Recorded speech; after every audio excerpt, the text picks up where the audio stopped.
Добра шанса на кочанските оризопроизводители им предвидува стоковиот аналитичар на Fitch Solutions.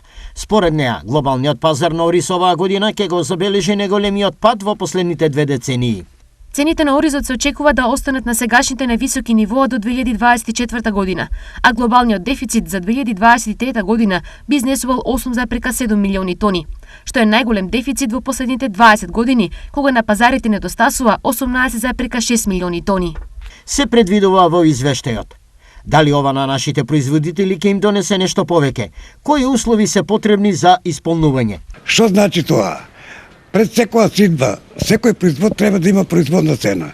Ние до сега го нема тоа. И економски издржлива цена, за да можеме да преживееме, а не да живееме. Ние фактички сега преживуваме.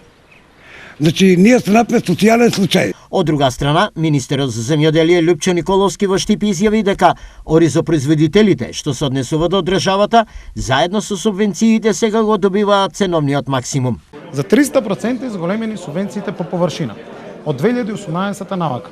Од 6.000 па некои субвенции со сертифицирано семе достигна до 25.000 денари по хектар. Нема ниту една година во која што не е обезбедена дополнителна поддршка во делот на субвенциите при самиот откуп на оризот. Пред само неколку дена јас имав средба со оризопроизводителите кои што искажа огромно задоволство од постигнатата историска цена. 40 денари достигнува некаде откупот. 38, 40 денари достигнува откупот. Да, од 36 до 38, па дури достигнува овие денови и до 40. Но сега прашањето и надежта се, дали трговците на производителите ќе им понудат повисоки цени или тие повторно ќе останат незадоволни. Од друга страна, интенцијата младите да се вратат на оризовите полиња е се поинтензивна. Целата оваа ситуација да ги повратиме младите, да ја обработуваат земјата и да живеат нормално како сите граѓани во Европа, не во Македонија. И ние сакаме европски да живееме, а не да живееме испод сите цивилизацијски норми.